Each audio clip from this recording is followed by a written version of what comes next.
I knew something was wrong the moment I saw the envelope on my doorstep. Thin, cheap paper trembling in the morning breeze, like it already knew it carried bad news. My hands shook as I picked it up, and for a second, I wondered whether a woman my age ought to still be frightened by mail. But fear has a way of lingering, especially after a lifetime of swallowing your voice so others can speak louder. I'm Eleanor May Thompson, 67 years old, with silver hair that refuses to behave and a heart that has carried more weight than it ever should. The house was quiet that morning, the kind of quiet that follows years of raising children, losing a husband named Walter too early, and learning to drink your coffee alone. Still, routine kept me steady, turning on the kitchen light, listening to the hum of the refrigerator, sorting bills by how urgently they scolded me. Walter always said I had a talent for keeping things together, receipts pinned neatly in drawers, warranties filed behind the broom closet door, every medical invoice triple-checked for errors. He used to laugh, telling me I could run a whole town just by organizing its paperwork.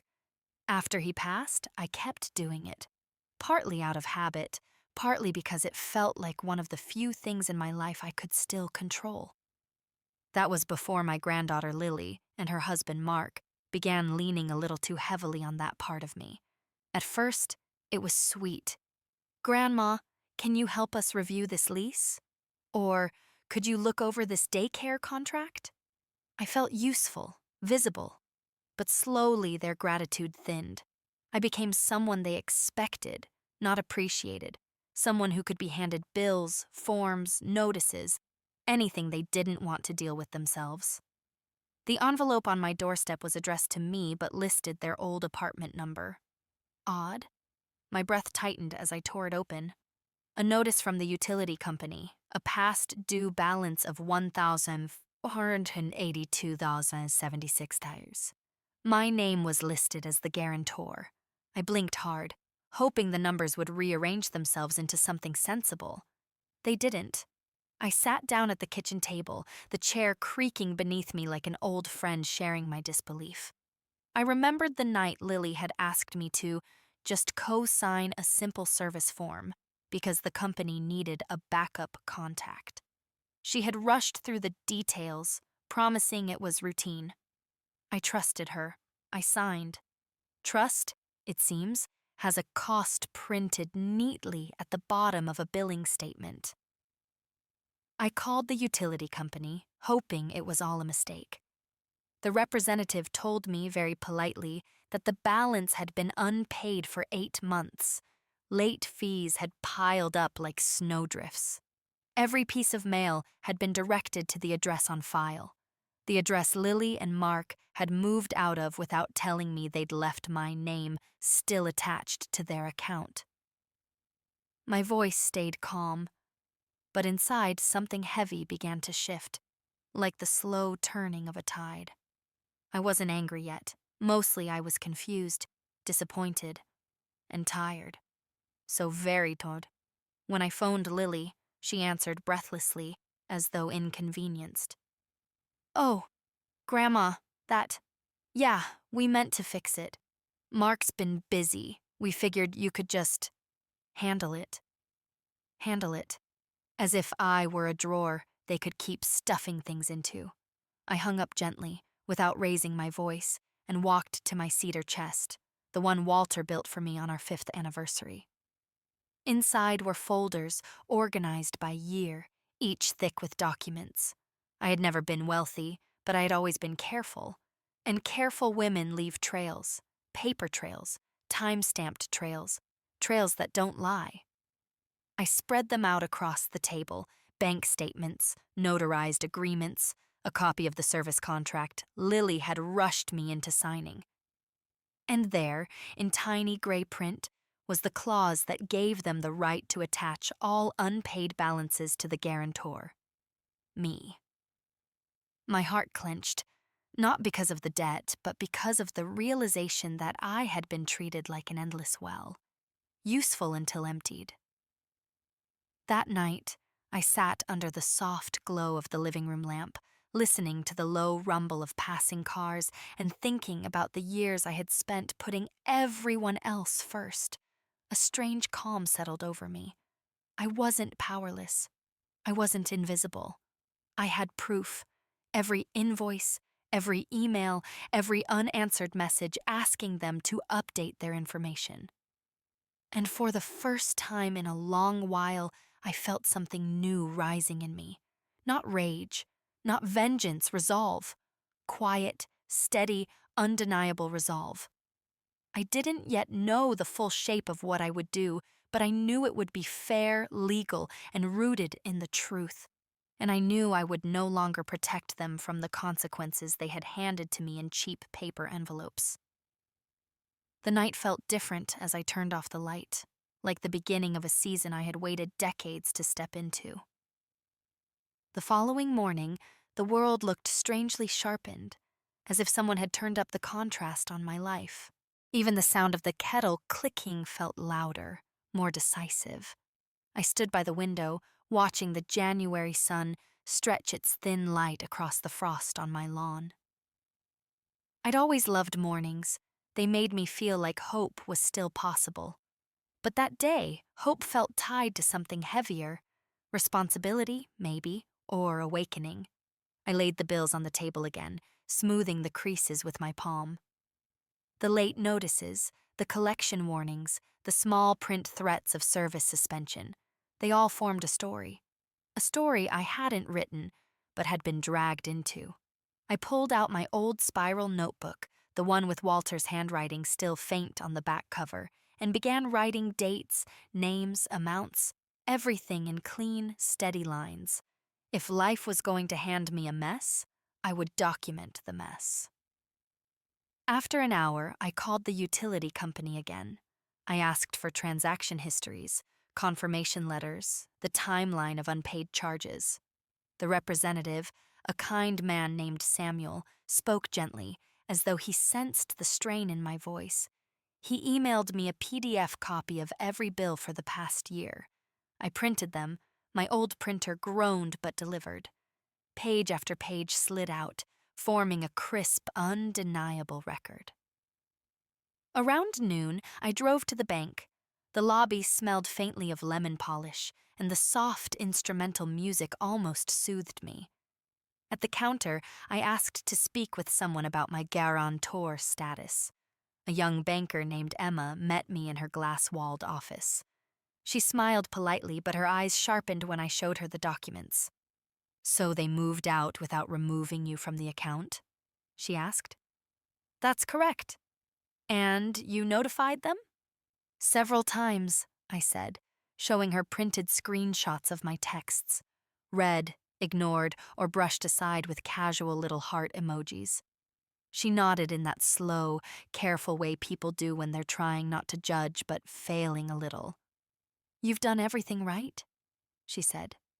"You've kept records. You have grounds to dispute responsibility, given the circumstances, especially if they misled you." Misled. Such a tidy word for something that felt so much larger. When I left the bank, the winter air bit at my cheeks, but I felt steadier, more certain.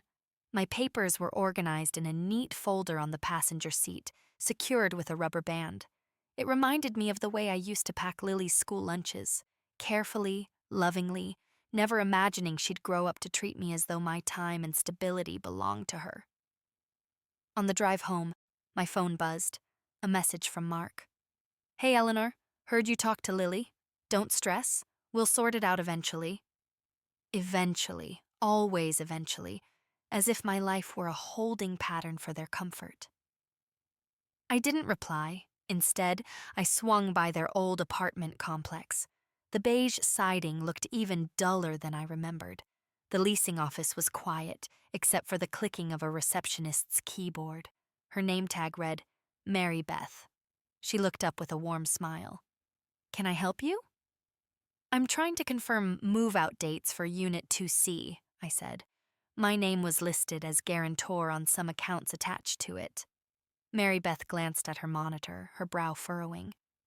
They vacated 5 months ago, left the forwarding address section blank. She clicked again, frowning deeper. And it shows you're still listed on some service documents. I asked if she could print verification of their move-out date. She did, stamped with the property seal. On the drive back, the folder of documents felt heavier, almost alive in the seat beside me. I realized I wasn't just gathering proof. I was gathering strength. Piece by piece, I was reclaiming something I didn't even know I had lost. By the time I pulled into my driveway, the sun had dipped behind the trees, leaving the sky washed in pale lavender. I carried everything inside, set the folder on the table, and poured myself a cup of chamomile tea. The steam curled upward like a quiet blessing. I thought about Lily as a little girl, her soft curls, her tiny hand gripping mine at the fair, her fear of the Ferris wheel. I remembered how I held her, whispering that she was safe.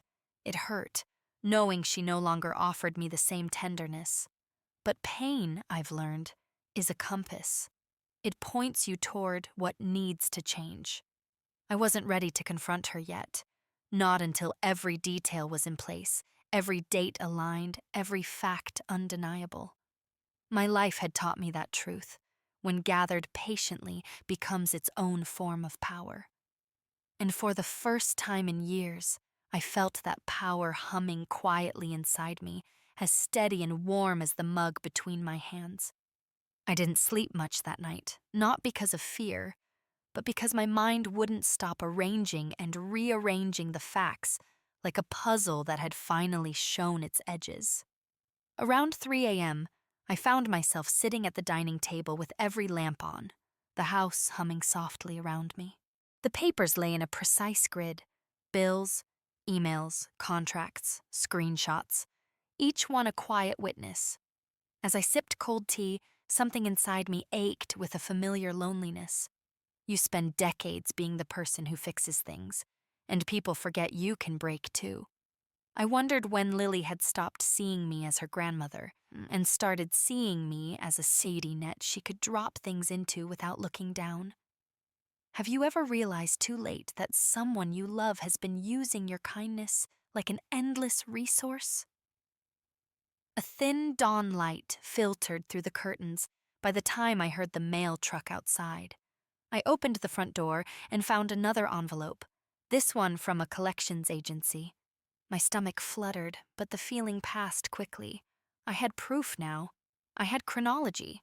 I had clarity. I placed the new notice on the table and photographed every page with my phone, saving the images in a folder labeled Utilities Dispute. Walter used to tease me about my labels, calling them Eleanor's second language. He'd be proud of me now, steady, calm, unwilling to be swept under.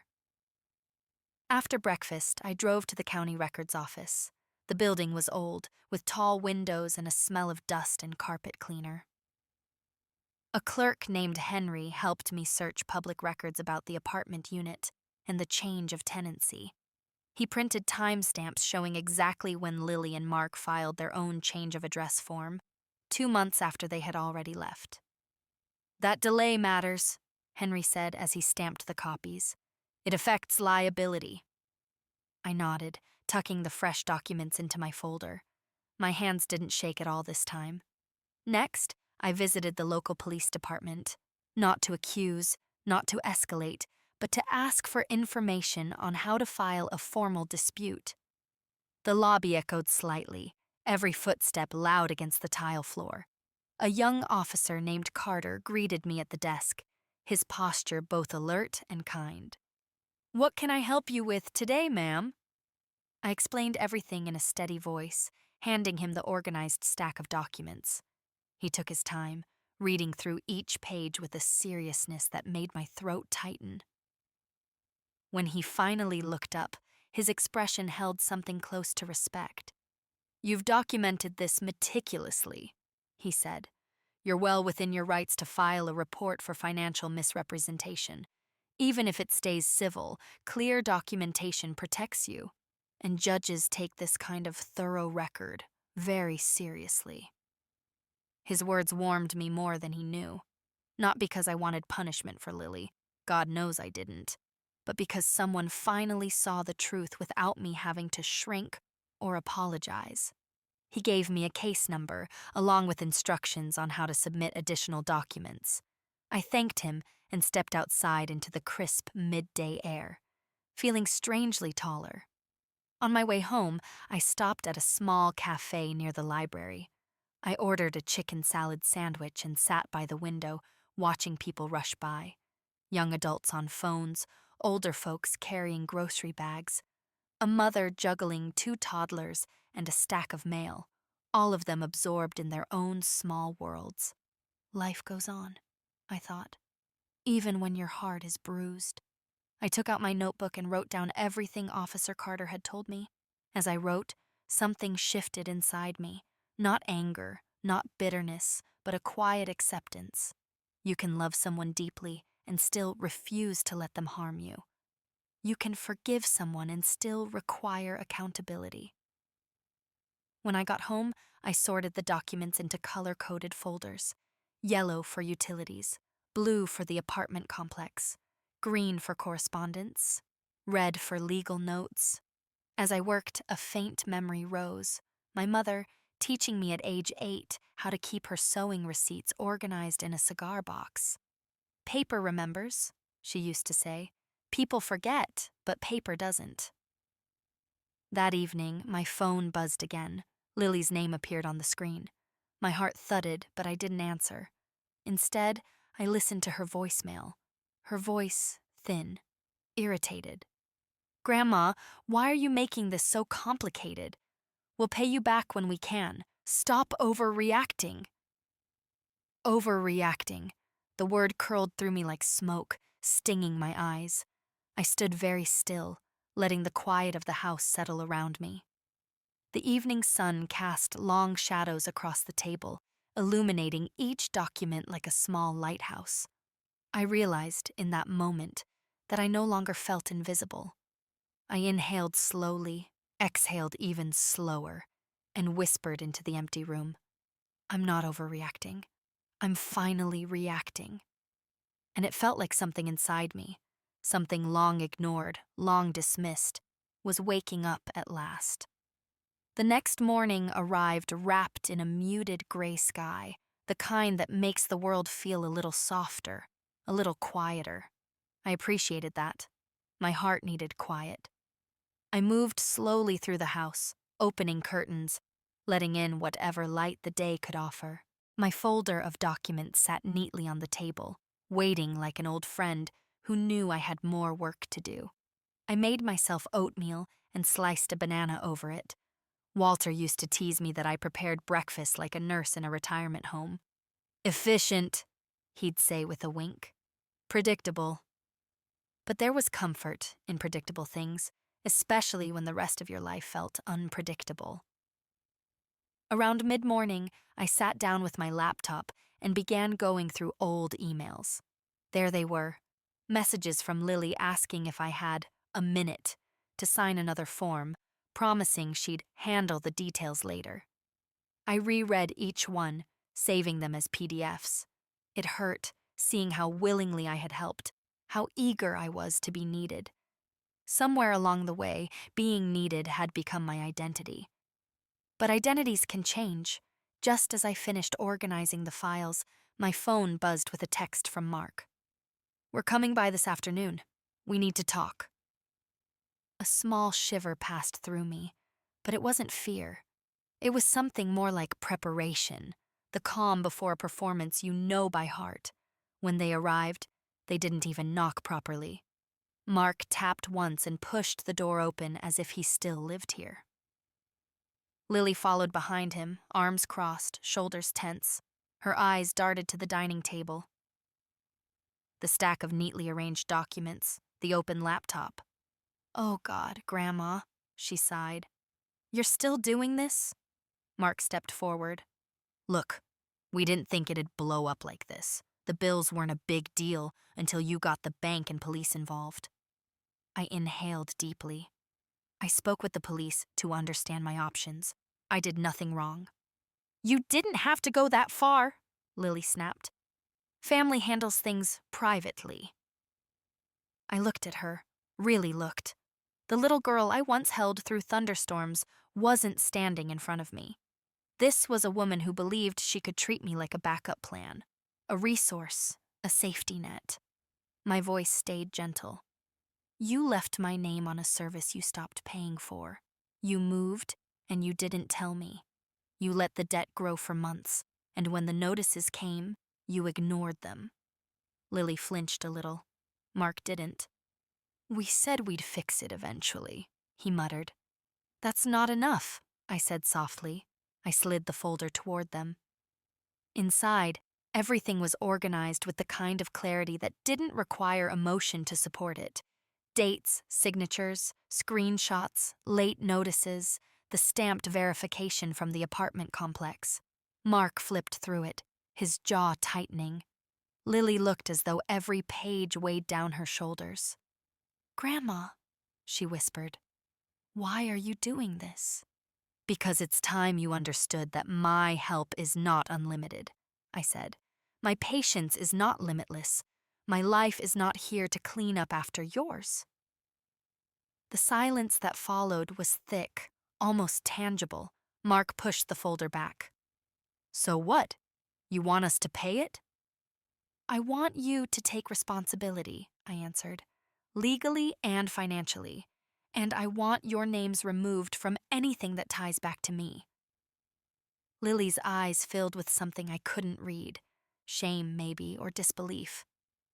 You're choosing paperwork over us? No, I said gently. I'm choosing myself, something I should have done long ago. For a moment, she looked like she might argue, but she didn't. Instead, she stood abruptly and walked to the door, her movements stiff. Mark followed, muttering angrily under his breath. They left without another word. I sat down slowly, folding my hands in my lap. The house felt impossibly still. My heart fluttered with sadness, but not regret. I had spoken the truth, calmly, firmly, without cruelty. After a few minutes, I picked up the documents again, smoothing their edges. What happened today wasn't the end. It was just the part where the truth finally came into the room and refused to leave quietly. That evening, I made myself a small pot of soup and ate it beside the window. Outside, the streetlights flickered on one by one, glowing like soft lanterns, guiding me somewhere I had never gone before, somewhere I was finally willing to go. I washed the dishes slowly, letting the warm water ease the tension in my hands. As I dried the last bowl, a feeling settled inside me, a steady, grounded certainty that I was moving in the right direction, and the path ahead, though not easy, no longer frightened me. The following day arrived with a kind of fragile calm, the kind that settles over a house after a storm has passed, but before anyone dares to breathe again. I moved through my morning routine slowly, listening to the soft tick of the clock on the kitchen wall. It was a sound I'd heard for decades, yet it felt different now, steadier somehow, as if it were keeping time with a new rhythm inside me. I opened my laptop and found an email from the utility company. The subject line read, "Guarantor dispute. Documentation received." My heart fluttered, then steadied. They were reviewing everything I had sent, the bills, the contract, the move-out verification. Seeing their formal acknowledgement felt like another step forward, small, but solid. I made a fresh cup of coffee and sat at the dining table where all of this had begun. The morning light spilled across the papers, illuminating them like pages from a story I had finally decided to rewrite. I looked at the empty chairs and realized I felt lighter. Not happy, exactly, but grounded, as if naming the truth had allowed me to breathe again. By late morning, I gathered my documents and drove to the office of a local attorney. Not to file a lawsuit, I wasn't seeking revenge through courtrooms, but to understand my rights fully. The building was a modest brick structure beside a pharmacy, the kind of place you might miss unless you needed it. Inside, a receptionist led me to a small office with framed certificates and a ficus plant that had seen better days. The attorney, Mr. Ellison, was a soft-spoken man in his early 70s with wire-rimmed glasses and the kind of patient smile I trusted immediately. "Tell me everything," he said. So I did. Slow, honest, steady. I told him about Lily, about the contract she rushed me into signing, about the unpaid bills, about the meeting yesterday that ended with silence instead of resolution. He listened without interrupting, occasionally nodding, occasionally scribbling notes with a fountain pen. When I finally finished, he leaned back in his chair. "You've handled this with remarkable care," he said. "Most people in your position wouldn't have kept such detailed records." I felt a warm flush rise to my cheeks. I suppose keeping things in order is a habit that's stuck. "It's a good habit," he said. "It may very well save you. Based on the documentation, you have clear grounds to remove yourself from financial liability, especially given the misrepresentation and the move-out date. And if the company resists, a judge will look very favorably upon your evidence." His words felt like a gentle reinforcement on a structure I'd been too afraid to trust before. He continued, "If you want, I can prepare a formal letter on your behalf. It won't accuse anyone of wrongdoing. It will simply assert your legal position. Clear, direct, professional." I nodded. "Yes, I'd like that." He smiled. "Then you're doing the right thing." On my way home, I stopped by the grocery store. I strolled through the aisles without rushing, noticing small things: the smell of freshly baked bread, a toddler laughing at the squeaky wheel on his mother's cart, the hum of refrigerators running in perfect unison. Life seemed strangely tender that afternoon, as though the world was reminding me that even in the midst of hardship, gentle moments still exist. When I returned to my car, I saw another message from Lily. "Mark thinks you're blowing this out of proportion. We're trying to work things out. Can you just give us more time?" I stared at the screen, feeling the tug of old habits, the instinct to soothe, to fix, to bend. But that instinct had carried me into this mess, and I had learned slowly but clearly that love without boundaries becomes a self-inflicted wound. I didn't respond. Instead, I drove home, put the groceries away, and took a long walk around my neighborhood. The sky was a soft blue, streaked with pale clouds. A few neighbors waved as they passed, Mr. Jenkins walking his old beagle, the Harper twins racing their scooters down the sidewalk. I felt connected to them in a way I hadn't in a long time, as if by reclaiming myself, I had rejoined the world. That evening, I sat quietly on the sofa with a knitted blanket over my knees. I watched the light change in slow gradients across the living room walls. Not once did I check my phone. Not once did I second-guess the path I'd chosen. I wasn't acting out of anger. I was acting out of clarity. And for the first time in years, clarity felt like a kind of peace. Quiet, strong, undramatic, but deeply, deeply real. The letter from Mr. Ellison arrived 2 days later, printed on thick, cream-colored paper, with his firm's letterhead embossed at the top. I held it gently, the way you might hold a newborn's hand, carefully, reverently, aware that something small could still change everything. The language was firm, but gracious, outlining the facts and asserting my right to be removed from the account retroactively due to misrepresentation and failure to notify me of the move-out. Reading it felt like inhaling after being underwater too long. I set the letter on the table beside my neatly arranged folders and sat down slowly, letting the moment settle. It struck me then how many years I'd spent believing I had to weather every storm alone. Walter would have been proud, not because I fought, but because I finally stopped folding myself smaller to keep the peace. The next step was to deliver everything to the utility company in person. I dressed carefully that morning, choosing a navy sweater and my pearl earrings. the ones Walter bought me on our 20th anniversary. A small reminder of who I still was beneath all this mess.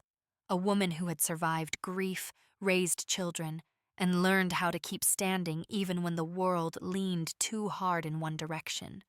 The utility company's office was large, bright, and smelled faintly of coffee or toner.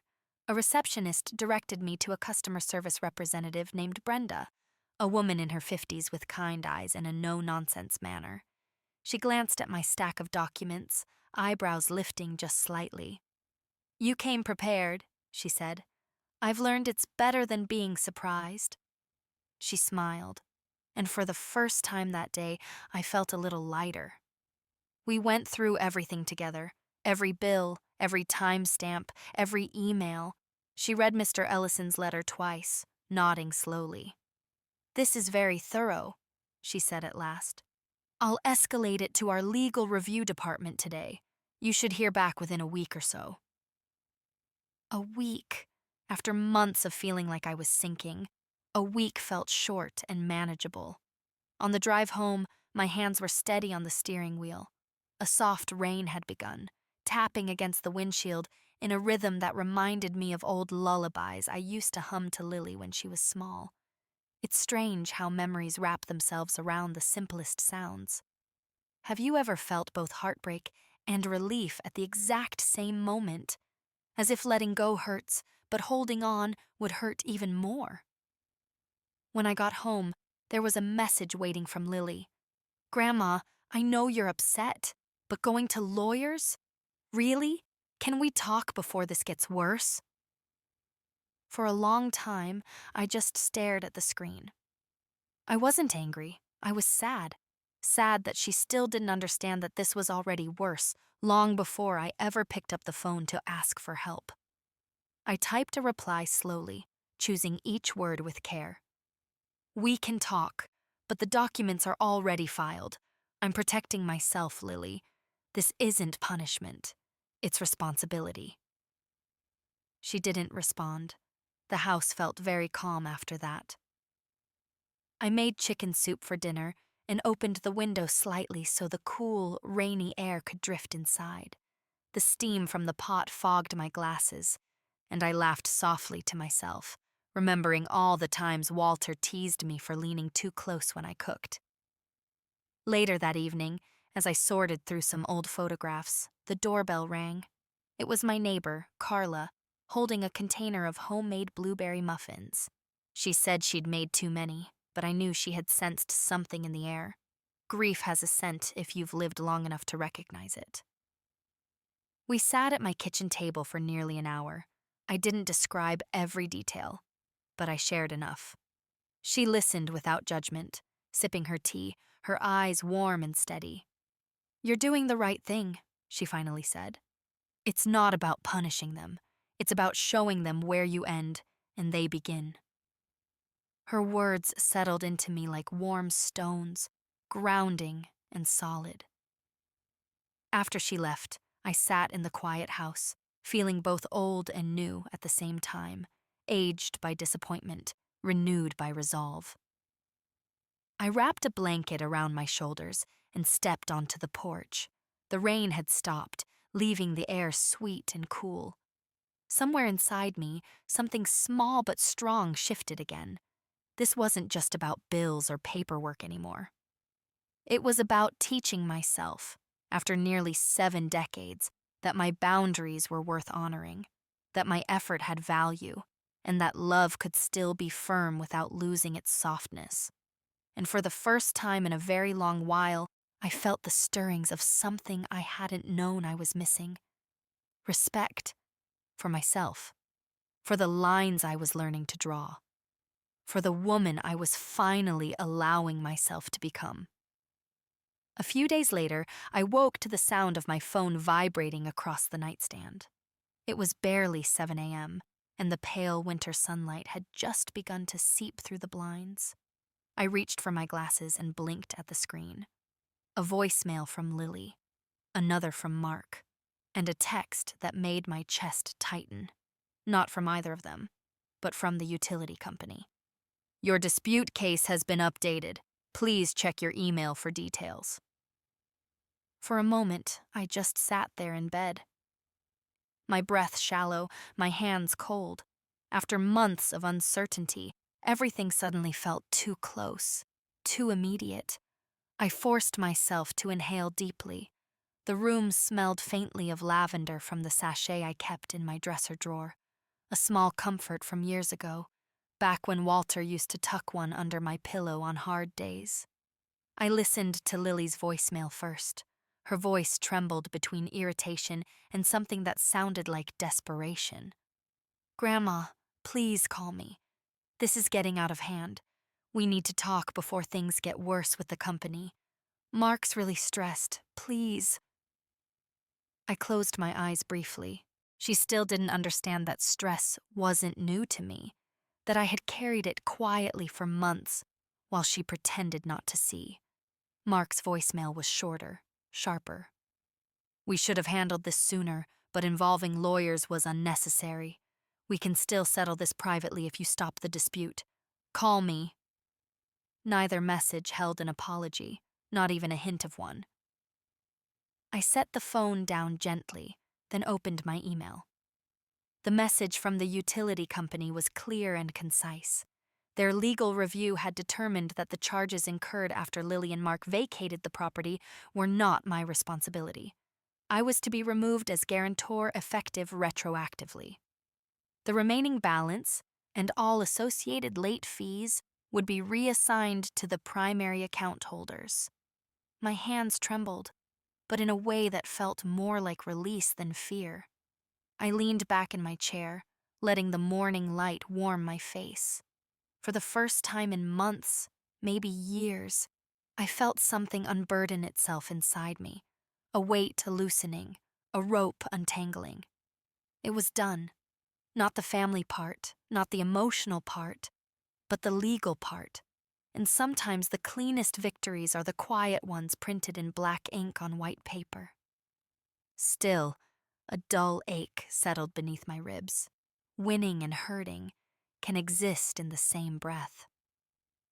Later that morning, I made myself a fresh pot of tea and took it to the living room, sitting in Walter's old armchair. The fabric was worn at the edges, threads soft from years of his elbows resting there. I ran my hand along the armrest, feeling him close in the silence.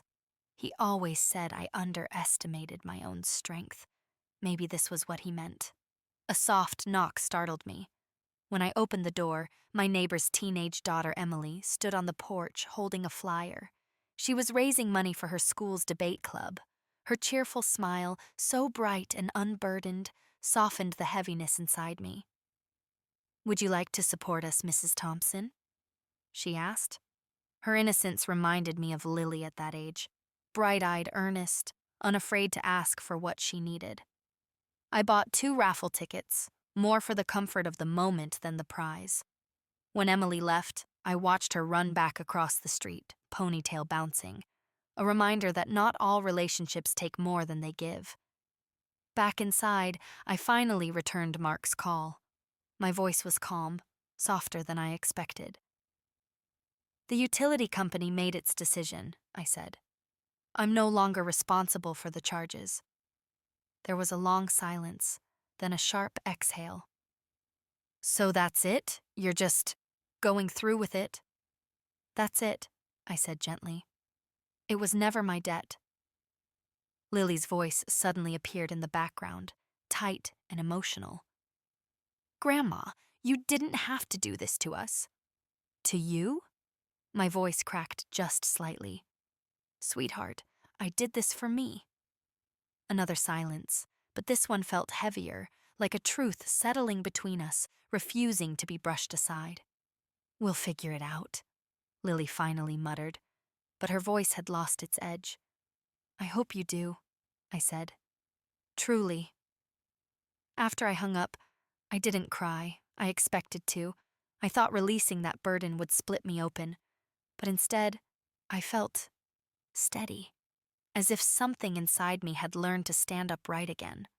I spent the rest of the afternoon knitting, something simple, a soft gray scarf with long, even rows. like rebuilding a life one stitch at a time. The gentle click of needles soothed me, grounding me in a way nothing else had. As the sun dipped low, casting warm amber light across my living room, I realized something profound. I was no longer bracing myself for their behavior. I wasn't waiting for an apology that might never come.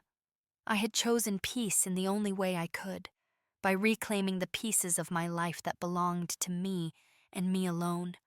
And for the first time in a very long time, that felt like enough. The week after the dispute was resolved felt strangely open, like a road I hadn't driven in years. For the first time in a long while, my days weren't shaped by anxiety or waiting for envelopes that made my hands shake. I woke earlier than usual, not out of worry, but because light crept through my curtains and gently invited me into a day that finally felt like mine. I brewed a pot of coffee and sat by the window, watching the neighborhood come alive. Mr. Jenkins tossing a newspaper onto his porch, Carla walking her dog in that slow, thoughtful way she had, a delivery truck humming past. Ordinary things, beautiful, ordinary things. I'd forgotten how comforting they could be. But even in this new calm, my thoughts wandered back to Lily. Not in anger anymore, but with a kind of quiet mourning. Losing trust is its own kind of grief. It unfolds slowly, like a bruise darkening beneath the skin. I still loved her. Of course I did. But love didn't erase what happened, and it didn't obligate me to hand over pieces of myself for her convenience. Later that afternoon, I drove to the community center, where a small craft fair was being held. I hadn't been in years. Walter used to take me every November, insisting we support the local artists, even when we barely had the budget for it. I walked inside, breathing in the familiar scent of cinnamon candles and sawdust from handmade wooden toys. At one booth, an older gentleman named Richard displayed watercolor paintings of local landmarks, the library, the old mill, the covered bridge a few miles out of town. His hands trembled slightly when he talked, but his eyes sparkled with an artist's quiet pride. I bought a small painting of the lake at sunset, even though I didn't need it for anything. Sometimes beauty doesn't have to be useful to be necessary. As I walked through the rows of booths, people nodded or smiled politely, and I realized how long it had been since I let myself simply exist around others without feeling weighed down. A vendor selling handmade soaps complimented my pearl earrings. Another offered me a free sample of lavender lotion. Small kindnesses, but they warmed me. On my way out, I noticed a sign-up sheet for a weekly knitting circle. For years, I'd knitted alone in my living room, using the steady click of needles to quiet the worries in my mind. The idea of knitting with others, laughing, sharing, listening, felt both intimidating and oddly inviting. I hesitated only a moment before writing my name at the bottom of the list. The drive home was gentle. I played an old jazz station on the radio, letting the saxophone notes fill the car with a kind of wistful softness. At a stoplight, I caught my reflection in the rearview mirror. Gray hair a little wild, lines around my eyes deeper than I remembered. But there was something else too. Something like steadiness, maybe even quiet strength. When I pulled into my driveway, the sun was low, washing the house in golden light. I carried the painting inside and set it on the mantel. The colors reminded me of evenings Walter and I spent by the lake, wrapped in a blanket, listening to frogs croak and the water lap against the shore. I touched the edge of the frame and whispered, "You'd be proud of me, you know?" The silence that followed felt warm, as if the house itself agreed. A little later, I checked my phone. A single text from Lily had arrived hours earlier. "Okay, we'll handle the bills. I don't know what to say right now." I stared at the message for a long moment. It wasn't an apology, not quite, but it wasn't anger either. It was something in between, uncertainty maybe, or the beginning of understanding. I typed a short response. Take care of yourselves. I'm here when you're ready to talk. Truly talk. No pressure, no judgment, just a boundary held with kindness. That evening, I made myself a simple dinner: a baked potato, a handful of green beans, and a small piece of salmon. I lit a candle on the table, not for any special occasion, but simply because I wanted to. The flame flickered gently, casting soft shadows across the kitchen. As I ate, I felt the shape of my life shifting, subtle, but unmistakable. I wasn't defined by what had happened anymore. I wasn't trapped in the role of fixer, or savior, or silent sufferer. I was learning, slowly but surely, how to be someone new. A woman who could stand her ground. A woman who could ask for respect. A woman who could find small joys again, even after heartbreak. The night settled quietly around me, wrapping the house in its familiar stillness. And for the first time in far too long, I felt ready for whatever came next. The morning of the knitting circle arrived with sunlight so soft it felt like a blessing. I hadn't realized how much I needed something gentle to look forward to until I found myself smoothing my hair twice in the hallway mirror. I wore a cardigan Walter always loved, soft blue with tiny pearl buttons, and tucked my knitting needles into my canvas tote. As I locked the front door, a cool breeze carried the faint scent of pine, the kind that always reminded me of childhood walks with my mother. For a moment, I felt both old and young at the same time. The community center buzzed with life when I arrived. I heard laughter drifting from the room at the end of the hall, the kind of laughter shared by people who didn't need to pretend. My heart fluttered nervously. After years of quiet, entering a room full of strangers felt like stepping onto a stage. But when I opened the door, everything softened. About a dozen women sat in a loose circle, some my age, some younger, all with baskets of yarn spilling over their laps. A woman with bright silver hair looked up first and smiled warmly. "You must be Eleanor," she said. "I'm Janet. Come join us." I took a seat beside her, grateful for her easy kindness. The circle wasn't formal. Conversation rose and fell like a gentle waves, while needles clicked in a soothing rhythm. They spoke about grandchildren, aching knees, recipes that went wrong, and the latest show one of them insisted we all had to watch. For a long time, I mostly listened, letting their voices fold around me like a soft quilt. Eventually, Janet asked, "What brings you here, dear?" I hesitated. How much should I share? How much did I want to keep tucked away? "I suppose," I said slowly, "I needed to remember what it feels like to be around people without feeling responsible for them." Several women nodded knowingly. One, a petite lady named Marie, touched my arm lightly. "Oh, honey," she said, "every woman over 60 understands that feeling." Their understanding cracked something open inside me, not enough to spill tears, but enough to ease a weight I hadn't realized I was still carrying. During our break, I poured myself a cup of weak coffee from the refreshments table. The instant I added sugar, I felt my phone buzz in my pocket. A message from Lily. "We found a new place. Mark's parents are helping. I thought you'd want to know." I stared at the words, feeling the familiar ache twist inside me. Not anger, not regret, just sadness that our conversations had turned into these sparse, fragile exchanges. I typed back, "I hope it works out for you both." Nothing more, nothing less. When the session ended, Janet squeezed my hand. "Come back next week," she said.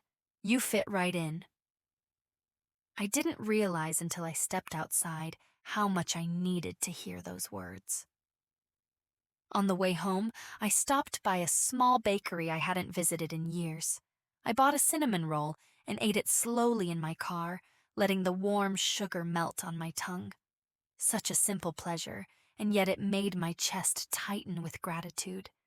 It had been so long since I allowed myself to enjoy something without worrying who else needed something from me. Back home, I set my knitting bag by the sofa and opened the windows to let in the late afternoon air. Sunlight spilled across the floorboards, catching on the framed photographs on my wall. Walter smiling with his fishing pole. Lily as a child holding a sparkler on the 4th of July. Our family gathered around the old oak table one Thanksgiving. I looked at each face, each memory, feeling the tug of nostalgia, but also the quiet acceptance that life keeps moving even as we mourn the pieces that fall away. Later in the evening, as I prepared a small dinner, the phone rang. I didn't recognize the number, but something told me to answer. "Mrs. Thompson?" a professional voice said. "This is Sandra from the utility company's legal office. I wanted to inform you that all adjustments have been finalized. The charges have been reassigned, and your guarantor status has been removed permanently from the account. You are fully cleared." Fully cleared. The words washed over me like warm rain. "Thank you," I said softly. "Truly." After we hung up, I stood in the kitchen for a long moment, letting those words settle into the places inside me that had held tension for months. My shoulders relaxed. My breath deepened. My heart, still bruised, beat with a steadier rhythm. I hadn't realized how much of myself had been tied to that burden until the last knot finally came loose. Feeling restless, I decided to take an evening walk. The street was quiet, the kind of quiet that feels safe rather than lonely. Porch lights glowed softly, children's bicycles rested on lawns, and somewhere a dog barked lazily at a passing squirrel. I walked slowly, feeling grounded with every step. As I turned the corner near the old maple tree, I saw my reflection in a neighbor's window, small, silver-haired, wrapped in a cardigan, but standing straight. Not bowed, not diminished. It struck me then. Surviving hardship changes you, but reclaiming your life changes you more. When I returned home, I brewed a cup of chamomile tea and curled up on the sofa. The house around me felt different. Not empty, but open, as if something had shifted and allowed new light to enter. I picked up my knitting and began a new row, letting the thread slip through my fingers. Soft, steady, quiet work. The kind that fills the soul, rather than draining it. My thoughts drifted, not to Lily or the debt or the arguments, but to the life that lay ahead. A life where I could choose what I carried. A life where I could say yes without fear and no without guilt. A life where my worth didn't depend on how much weight I could hold for others. The needles clicked in a soothing rhythm, like a heartbeat. And for the first time in a long time, I realized I wasn't knitting to distract myself from pain.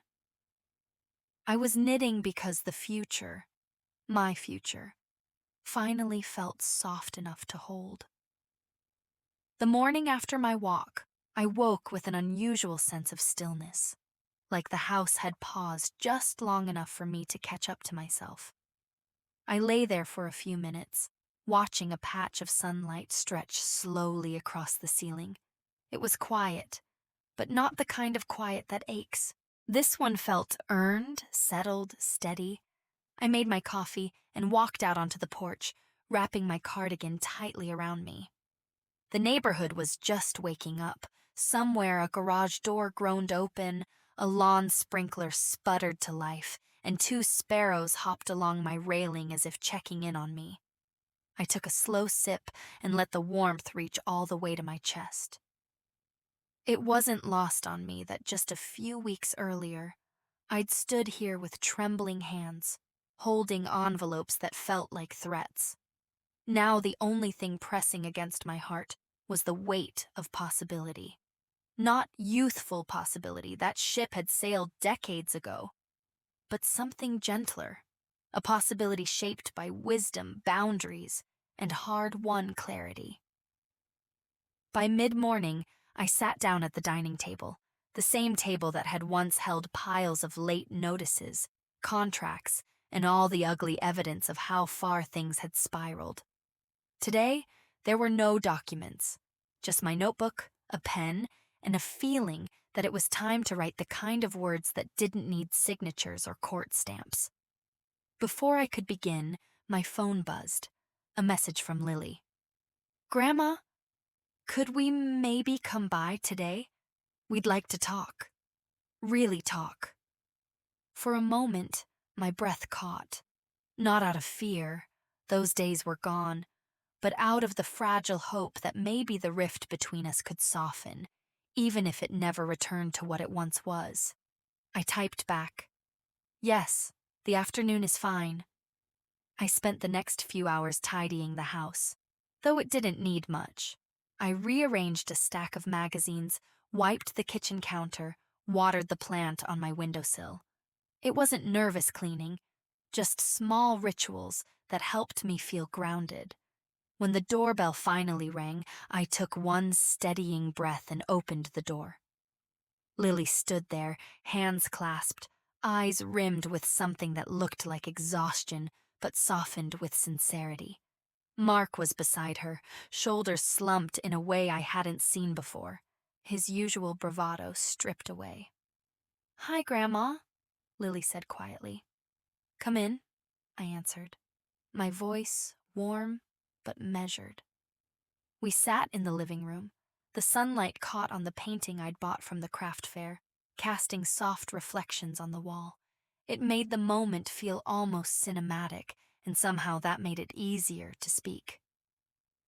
Lily was the first to break the silence. "I'm sorry," she whispered. "I really am.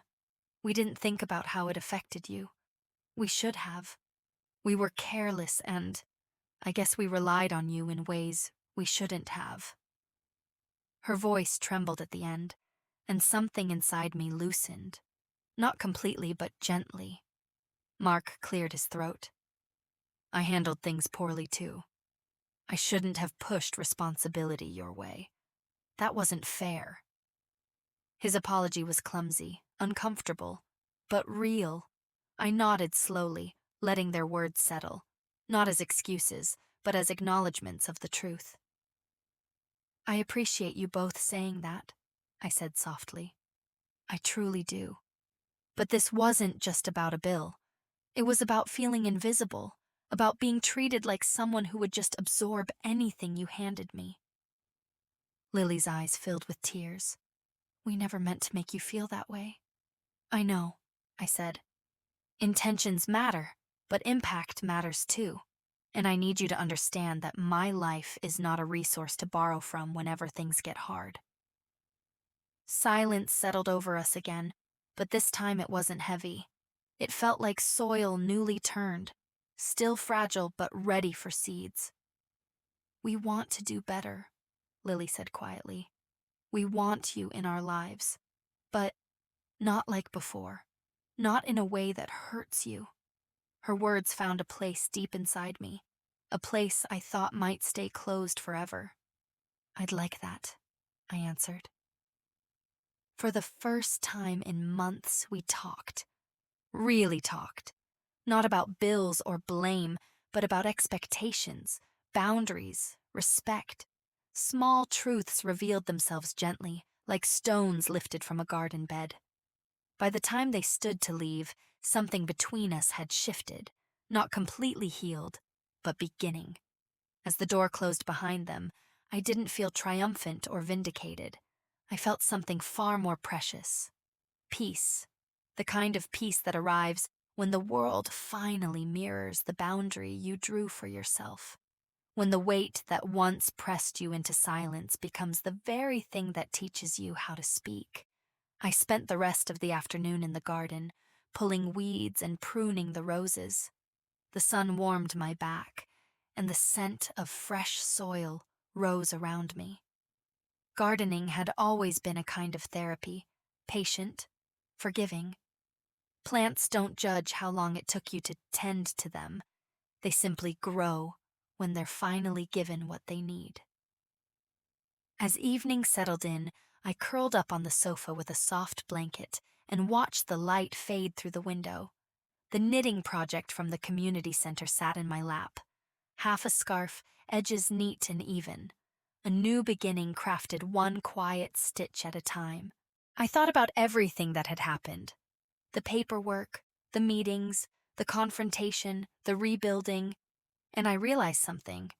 They thought I was powerless because I spent a lifetime giving without asking anything in return. But power isn't loud. Power is the courage to stand calmly in the truth.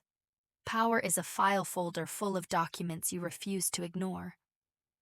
Power is a grandmother who finally learned that protecting herself isn't selfish. It's necessary. And sometimes, power is simply choosing yourself. As the room dimmed into twilight, I whispered a quiet, steady thought to the air around me.